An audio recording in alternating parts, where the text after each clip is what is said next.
Hey dolls, welcome back to my channel. Happy Freaky Friday. Today I have something a little bit different for you. I am not going to go into the whole get ready with me process only because I've just kind of been going through this emotional roller coaster. I don't know, just, life has its ups and downs and I sometimes get in my feelings. So I just honestly wasn't in the mood to sit down in front of these hot lights and get ready. I film in this room and keeps all the heat in here, so by the end I'm just sweating and I didn't want to be uncomfortable, and I honestly didn't want to do my hair, so I just have some braids. I put some braids, super simple, and did this makeup look. If you want a tutorial, let me know. I will make one for next week. But one of the other things I wanted to get into, if you're probably seeing the title or you read the description box, I am not sure if I'm going to continue with the Freaky Fridays. Now, first of all, I just want to say that these are my favorite videos to film. So I'm really sad to have to say this, but with the way YouTube is, I know you're probably tired of hearing about it, but with the way YouTube is and the algorithm, it's just really affecting my channel. The way they do things, if you didn't see my community post that I put on my page, is before you would subscribe to a channel and you would always get their notifications. Well, now they make you jump through hoops to get notifications from your favorite channels. And if a video does bad, they will cut some of your reach off. So some people won't be getting your notifications anymore. And the more that happens, it's just a slow decline of those videos. Even though my Freaky Friday videos don't get as many views, they get better engagement than my normal videos that get 40, 50,000 views. Like my 40, 50,000 views will have the same engagement as my 19,000 views on my Freaky Friday. So you would think with the way YouTube was before, it was all about engagement, people liking, commenting, and that would help the video and the channel. Now it's basically like they punish you. So if you don't get the same amount of views, then they'll cut your reach, and by cutting your reach, well, you'll get even less views, and then they'll cut your reach more. And I'm so sad because I had some merch that was going to be coming out. I hired an illustrator, paid him. I came up with the concept, and he just executed the final illustration so well. It's beautiful. I love it, but I don't know. I'm saying it may be the last video because I don't know. I'm really just trying to talk to my spirit guides, have them lead me into the direction that I'm supposed to do, because honestly, these Freaky Friday videos make me really happy. I felt like I was getting bored of the normal get ready with me videos, and this Freaky Friday thing just kind of revived me, I guess. And I know they're only for certain people and not everybody likes to get scared like we do, but it just made me so happy. But the thing is,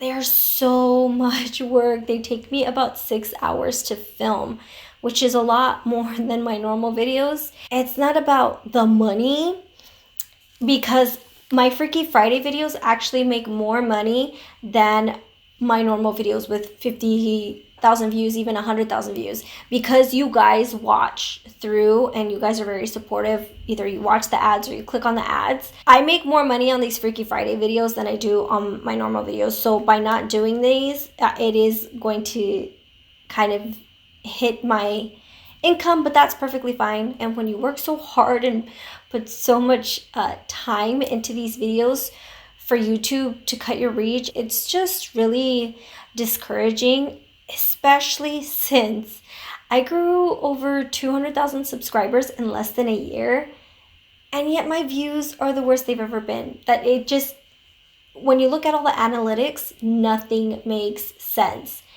at all. Maybe I'll do it once a month or twice a month. And I know a lot of people were suggesting that I start a new channel, but that is just going to be so much more work for me. And I honestly can't see myself starting a new channel and trying to build it back up, because building a channel, it takes a lot of work. And I know I have the following, but it's still going to be more work than I want to do, because aside from the 2 videos that I'm doing each week, I do have a life and work outside of this. So it's kind of been really draining. Sorry, that's the whole intro. I don't want to bore you with so many of the details, but that's just what I wanted to say. I really love you, dolls. Thank you so much for always supporting, and just, you guys have been so great. Like I said, you always engage with these videos, and I am so grateful, which is why it's been really, I've been debating about this for a while. I started this series, I think, the end of June, and I knew it wasn't getting as many views, but I enjoyed it so much that I kept pushing through, and I'm like, okay, it's fine. I don't need all the views on these videos because I still like to do them, but the fact that it's affecting my channel overall, it kind of sucks, because I've built this channel for so many years, and then to have it, instead of progressing, it's going back. It sucks. But like I said, I'm going to try to figure something out. I don't know, but we'll see. I'm going to try to connect with my spirit guides and see if they lead me into the direction that I'm supposed to be going. But anyway, we are going to get started on these stories. I'm just going to be reading them to you. You know, if you have a drink, take a drink. I would drink a beer right now, but I'm actually going to have to go to the gym, well, with my trainer in a little bit. So I put on this full face of makeup just for you guys. And I'm going to have to take it all off, but that is perfectly fine. So getting into this first story, it is from Mariah, and it is titled Skinwalker Woke Me Up. Rude. Hi Ashley, my name is Mariah. I love you and these videos you put out. You're so beautiful and funny. The Freaky Friday series is amazing, even though I'm a huge chicken. Keep up the good work. I grew up on the Navajo Nation reservation in Shiprock, New Mexico. Growing up, I've heard scary stories told by my family and friends about skinwalkers. I've been told they're conjured up by witches to do evil, and to become a skinwalker, you have to kill a close family member. Jeez. They can turn into any animal or person as long as they have their pelt. They can come into your dreams and try to scare you. They have no faces, it's just white. They do that so their identity is hidden. They also get power from your fear. Growing up, I lived with my grandma, and her house is about 60 years old. We live in the desert, and her house sits on the edge of our town. There's no street lights near her house, so at night, it's pitch black except for a dull yellow porch light by the front door. I am extremely afraid of the dark, so I would sleep by my mom. Usually, we can hear the skinwalkers tapping on the windows or scratching the walls as they run around the house. Oh, hell no! They even run on the roof. Okay, we had I think one of our first Freaky Friday videos, someone spoke about skinwalkers, and that's what they do. That is so creepy. They even run on the roof, but my grandma, the badass, would go outside and yell at them to go away. One week we had the most activity ever, and it was the scariest experience I've ever had. One was getting in through the back window of the room. No one stayed in, and every night around 3, it would walk down the hallway, open the door to my mom's room, and jump out the back window of the back room. 3 nights in, it came into my mom's room. I woke up as the door was opening, and I got paralyzed. I saw a black shadow of a person standing over me, and it touched my shoulder. It felt like my body was being burned alive. I couldn't speak, but I was crying and whispering for my mom to wake up. It felt like an eternity, but the burning sensation left finally. I sat up and I started crying. The dogs outside were barking so loud and going crazy. My mom woke up and prayed for me. I couldn't go back to sleep though. Later on, I heard tapping on the window, and then I heard laughing. I hate their laugh. It sounds like an old woman and a hyena mixed. Oh, hell, okay, girl. After that, it never came in sight again. I continue to have dreams of them, though. It's always me protecting a family member from a skinwalker, but the family member seems so oblivious to the situation. My mom and I have been more sensitive to spirits and energy. It's almost like something has awoken in us. My boyfriend is Navajo also, and he knows so much about our traditions. He said my mom is a hand trembler. She can feel the pain or sense danger of our family members. But the thing is, she doesn't know who. That's where my gift comes in. I'm a listener. I have dreams where I get messages about people. It's usually for a warning. Typically, listeners get asked for advice, identifying witchcraft, find lost items, and help explaining unusual happenings. I was shocked to hear this because this describes me to a T. I've been taking an interest in dream meanings. Everyone I meet will overshare or tell me their problems. If something goes lost, I can find it, except my phone. LOL. But I also have a really strong intuition, and I have this weird thing. If there's a decision to be made, I'll see the outcome before it happens. I wonder if other people have gifts like my mom and I, who aren't Native American. Thank you so much for listening to my story, Ashley. Sorry it's so long. I'll have to send in my boyfriend's stories as well. He and his friends chased skinwalkers a lot during camp. What? His stories gave me chills. Thank you so much, Mariah, for sharing your story, and thank you for helping those people who come and look for your help, you and your mom. That's amazing, and I wish I could do that. This next story is from Kelsey, and it is titled Spooky Story. Hi, Ashley. My name is Kelsey. I am from South Carolina. This story is not about me, but my mom and older brother. When my brother was about 2 years old, my mom and him lived in this little house out in the country her and my dad had moved into when they got married. One morning, when my mom and brother had just woken up, they were talking and playing in bed. My mom's back was to the bedroom door, but my brother was facing it. She said all of a sudden my brother stood up and started waving and smiling and said, "Who's that man?" pointing at the open door from the bedroom leading to the hallway. My mom went to turn around expecting to see someone, but nobody was there, and my brother said, "Poof, he's gone." She said this happened several other times at the house, where my brother would be waving to somebody and nobody would be there. She also told me things in the house would begin to disappear or be moved to a different spot than they had put it. Years later, they moved out, and the new family that moved in also began to experience similar things. My mom said she always felt there was someone or something watching her in the house like a presence. Thank you for sharing my short, spooky story. Ooh, I wonder who that man is. You could never find anything out, like the history of the house and who lived there. Maybe, obviously, probably someone who died there.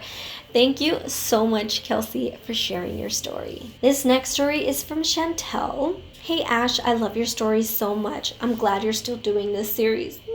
Here is my story. Growing up, I was always into the paranormal.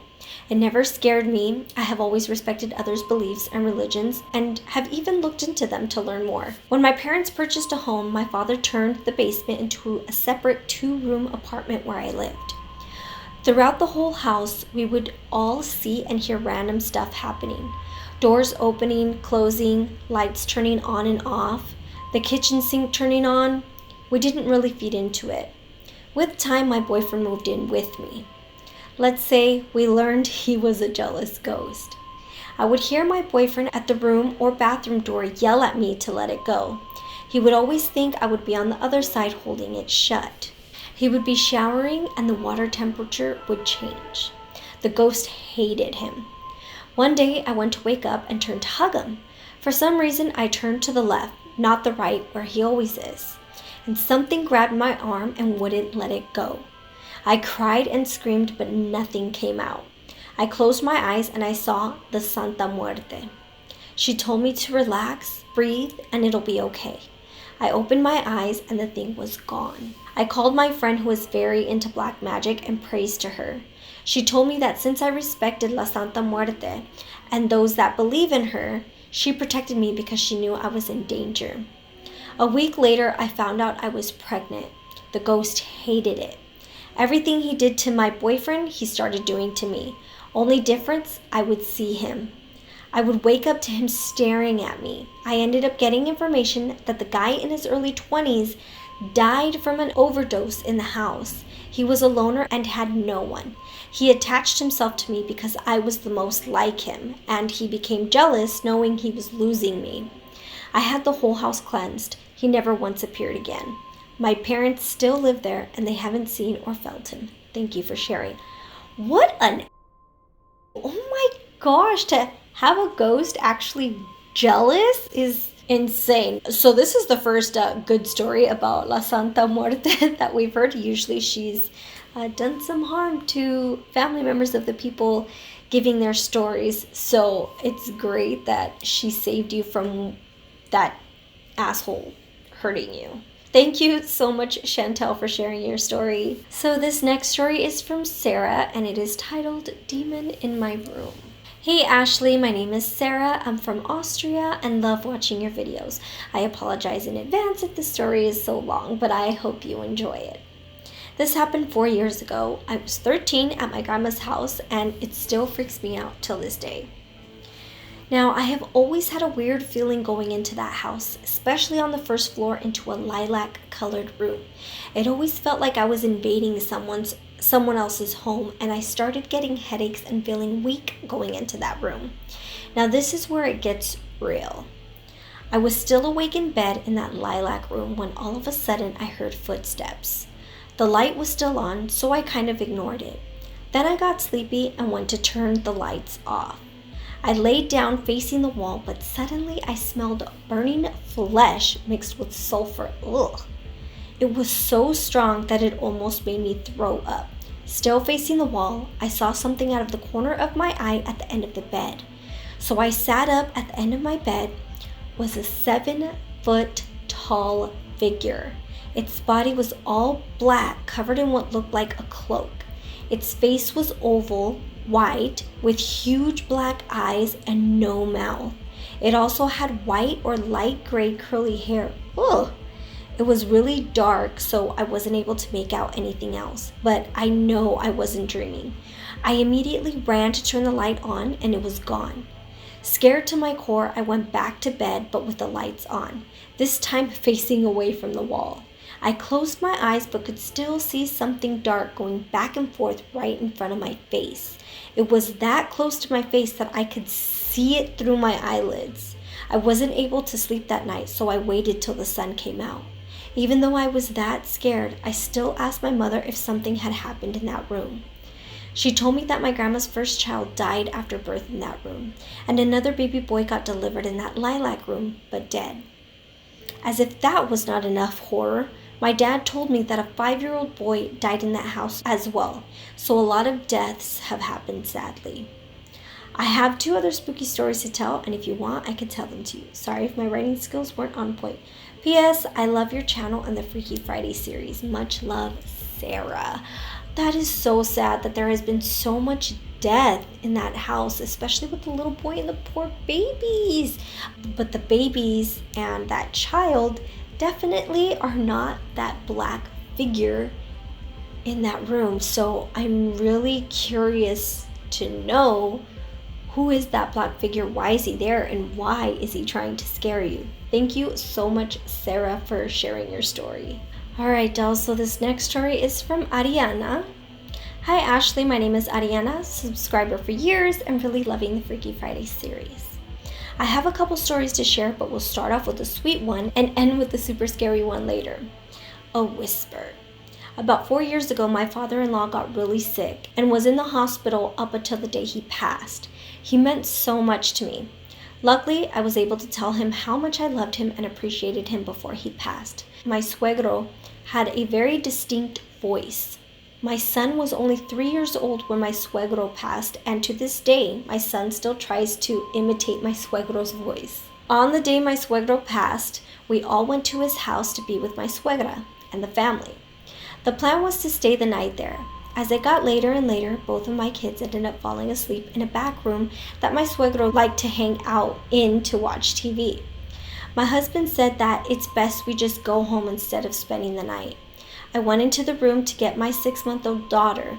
As I was carrying her, all of a sudden I felt a tickle on my right ear. It felt like someone's breath. Then I heard a whisper. The whisper said my name, but in that distinct voice. I knew it was my suegro. I froze. My husband looked at me and asked me if I was okay. I couldn't even talk. When we got in the car, I started crying, but not a sad cry. It was a happy cry that I got to hear his voice one last time. Yeah, we can hear it on videos, but it's not the same. This is something I will never forget, and to this day, when I think about it, I put my shoulder to my ear because I can still feel his breath. Sorry if this was long. Thank you for all you do. I look forward to each video. That is such a sweet story, and I know exactly what you mean. I can hear my grandfather's voice I have plenty of videos and voicemails, but when I hear him speak in my dream, I can just hear that vibration, and it is so strong and so warm, and it is definitely different than listening to a recording. So I completely understand what you are saying, and this story just warmed my heart because it definitely made me think of my grandpa. Thank you so much, Ariana, for sharing your story. Okay, dolls, this next story is from Dina. Hi Ashley, just wanted to say I'm a huge fan and have been following you for years. You've helped me learn how to do a lot of pinup looks, hairstyles, and that has given me enough confidence to go after my dream of modeling. Oh yay, I'm so happy. You're such an inspiration to me. My name is Dina, and I've been experienced since I could remember. My most recent experience, though, shook me to my core. My mother and I moved into our childhood home where we both grew up. For the first few months, I was sleeping on the couch because I didn't have a bed in my room since I gave it to my younger brother to sleep on. One morning, I woke up and everything was black. I couldn't move or anything, and I started to panic. It felt like a bunch of hands came out of the couch and latched onto me. Out of nowhere, I started to hear my boyfriend laughing. Keep in mind, I was the only one home. Usually, I love to hear him laugh, but considering my circumstances, that was the last thing I wanted to hear. Suddenly, his laugh morphed into a very demonic laugh, yet it was still his. It felt like an eternity passed until I could see or move. When my vision cleared up, I could see a woman standing in front of me. She looked very kind and gentle. I blinked a few times and she was gone. I chalked it up to sleep paralysis. But I never experienced anything ever like that before, and I haven't since. The freakiest part is that my boyfriend and I had a huge fight the night before, and that left me emotionally done with the day. And when I tried to fall asleep, I felt a very strong, aggressive presence of an angry man. I always believed that there was a woman and a child residing here with us, but after that, I believe that there is also a man. The icing on the cake is that every once in a while I hear a child's giggle coming from the upstairs bathroom while I'm in the living room. And while I'm in the upstairs bathroom, I hear a woman humming along to an old 20s style song coming from downstairs. Anyway, I'm sorry for the long story. I just wanted to get that freaky little story out there. Thank you so much, and keep doing you, girly. So the woman basically helped calm your nerves down because of whatever that demonic thing was. And it's really playing off of your emotions because it is trying to imitate your boyfriend, which makes it even that much more scary. Thank you so much, Dina, for sharing your story. So this next story is from Nick. Hello, love. My name is Nick. I'm 19 years old, and I've always been pretty sensitive to the paranormal. This story revolves around my grandparents' house. To give you some backstory, the property I was living on was about 4 acres and shared between 3 family members' houses. We lost an uncle to a heart attack on this property long before I was born. His name was George. Uncle George was known to be a prankster and loved kids. We also had an Aunt Frances. She hated kids. Well, I was about 3 playing in my grandparents' room when a mean lady, as my grandma put it, told me to be quiet. Hearing about this as I got older, I was just like, whatever, probably just an overactive imagination. Well, I was about 12 or 13 when we moved into my grandparents' house.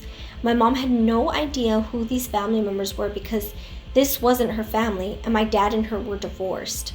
So one night we decided to play around with one of these weird little apps that pretends like there's a ghost around. It'll usually be some vague words and that's about it. We decided to play with this toy because of the different things we would hear and see, usually at night. My grandparents were on vacation, not supposed to be back for another 3 days, and I heard suitcases rolling around and the dogs super excited at like 3 in the morning. Well, it's probably about 10 at night and we're sitting there goofing around on the app when we decided to ask the ghost its name. I shit you not, the app brought up the name George on the screen. We were shook and started asking my grandma all of these questions about Uncle George. Well, things get weirder. My mom was getting us ready for school the next day when we see the orb of light that keeps bouncing around the kitchen. It's like 5 in the morning and none of us were wearing anything reflective. We decided to start asking it questions. If you're a family member, go to the back door. Sure enough, the light would bounce to the back door. If you died on the property, go to the fridge, and it would merrily make its way to the fridge. Finally, we said, if your name is George, go to the microwave. It went to the microwave. We were all a little confused and mildly creeped out, but nothing more than that.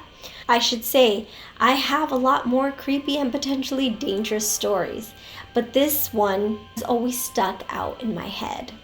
I never had a bad, weird feeling when I was at my grandparents' house. I just came to terms with having family not ready to leave this world. I hope you enjoyed this story. Love, Nick. Oh, well, at least that's a nice one because it was just your uncle being a prankster with you guys and not some evil thing like we've heard in other stories. So that is cute. Thank you so much, Nick, for sharing your story. All right, dolls, we have time for one last story, and it is from Nikki. Hi, Ashley. My name is Nikki Lopez. I'm 21 years old, and I live in rinky-dinky Midland, Texas. I've been a longtime subscriber of 5 years. I love, love, love you and your content. Thank you, my love. I love you so much more. I too love horror movies and am obsessed with all things paranormal and supernatural. This whole Freaky Friday segment is so dope, and I watch it right before I go to bed so I can get a good scare like the psychopath I am. There's a lot of weird, dark stuff that has happened to my family, and I got permission to share them with you. Well, thank you so much. Thank you to your family. It started back to my grandma Norma, my mom's mom. Well, we are native from the Apache tribe. My grandma has always been a spiritual, eccentric woman. She's gone now, but my mom, aunt, and my cousins still hold all her heirlooms and untouchables. When my grandma Norma married my grandpa Henry in the 60s, her then mother-in-law casted a curse on my grandmother to affect her health, relationship with my grandpa, and to have bad luck throughout her life. After a while, my grandfather started cheating on my grandma with multiple women and would keep to himself in the garage if he wasn't at work, wanting nothing to do with my mom or my grandma.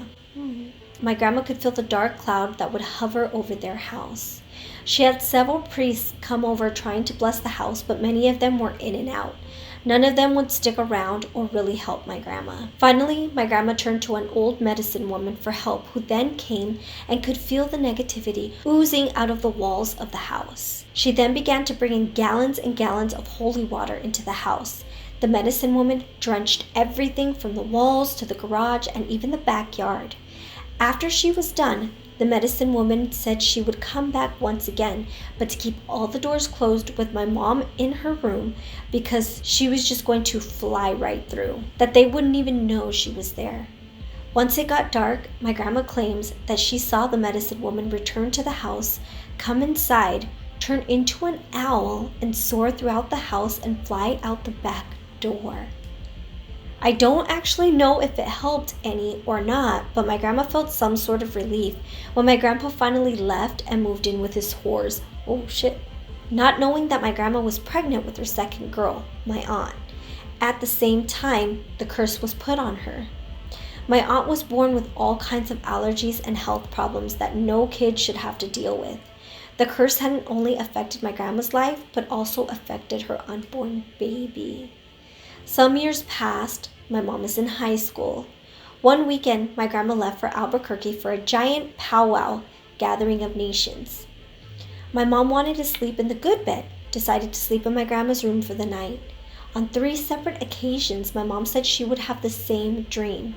She could hear drums, shouting, and speaking of native decants in their native tongue, asking my mother who she was and what she was doing in my grandmother's bed. They kept telling that she needed to leave and she didn't belong there. The stubborn Scorpio she is, hey Scorpios, decided to stay in my grandmother's bed and have this occur 2 or more times until she finally decided to go back to her own room. Once my grandmother got home, as tired as my mom was, told my grandma the night that she had experienced. My grandma found it hysterical and almost couldn't believe it. That's why you stay out of my bed. On the same spectrum as dreams, my cousins too have had the same dream of the same demonic entity, a tall, dark shadow man in a brown trench coat and black hat. They don't see him anymore, but they used to on multiple occasions. It wasn't until they told him to go away in their dreams they actually stopped seeing him. I've had chronic nightmares since I was a child too. I have learned to take them as gifts of signs. I'll have a dream and it'll happen the next day. Some are like deja vu, others are like a warning. Grandma always said that we travel in our dreams. It's true, we do. I absolutely, while our physical body is resting, our spirit leaves our body because our spirit never rests. It's our physical bodies that need rest, and our spirits are bored and they travel. So I believe that I'm going to another dimension or the future, as stupid as it sounds. No, it doesn't sound stupid. Completely understand what you're saying. Something that happens all the time is when I find things that people have lost or been looking for. I have a wicked good memory and will remember seeing it in a specific place. When my stepdad's mom passed away, no one could find her rings with thousands of dollars worth of diamonds and jewels. No one could find them except for me. Happy face with sunglasses on. My mom always tells me, your hands are like magnets. Over time, since my grandmother's passing, we found things that were more private. Some are boxes filled with tarot cards, books, and candles. Others we call the untouchables. Black boxes filled with all my grandma's hexes, dead ants, and rat skulls. Another black jewelry box filled with pictures of people with faces cut out and locks of hair. We don't touch them or open them unless we knew how to properly dispose of them, so they aren't in anyone else's possession. And we'd wash our hands with bleach if we did actually come in contact. At one point, my grandmother moved from my aunt's house to my house with my mother and me, leaving behind one of the untouchables boxes. My cousin Danielle had moved into my grandma's old room, not knowing the black box was in the left of the closet. After a few weeks, Danny became extremely sick and demonic, not wanting anything to do with her family and not even letting an ounce of sunlight into her room. My grandmother had called my aunt asking for the box and that my aunt needed to get Danny out of that room immediately. My mom, to the rescue, traveled 5 hours back to my aunt's house to pick up the box and get rid of it. After the box was removed, Danny got better and got back to normal. Till this day, my mom won't admit where the box is. Not that I'd ever go looking for it. I miss my grandma enormously despite her witch-like tendencies. I wish she were here to help me write these stories to you. Anyways, those are some of my family's experiences. Thank you for giving them a read. I'm sorry they were so long. I love you mucho. Please never change. Love, your biggest Virgo fan, Nikki. Ugh, this story, even though there's some scary stuff in there, I just had this feeling of love, like it's the love you felt for your grandmother, which is so warming. This was not long. As one of my other readers said, that you guys need to stop apologizing for feeling like these stories are long, because they're not. They only feel long. This is exactly what she said. They only feel long because you're typing it, which absolutely, it's a lot that you type. But when I read them out loud, they're not long, and we go through them so fast and we all enjoy them. Thank you so much, Nikki, and your family for allowing you to share these stories. I am so happy you did, and I'm sure we all enjoyed them. So that is it for episode 50, my loves. This might be the last video. I'm sorry I'm not giving you a definitive answer. It's just I really want to continue this and I feel like I should, but I don't know. I'm just going to meditate, speak to my spirit guide, see if I get an answer, but we will see. I love you dolls so much. Thank you for sharing your stories. Thank you for submitting all your stories. Now, like I said, I'm not sure what I'm going to do, if I'm going to change this into a podcast. Someone suggested IGTV, which I thought, hey, that's sort of a great idea. And yeah, I'm just going to stop talking, but I love you dolls so much. Thank you for all your support. You are the best, and I will see you soon. Bye, loves.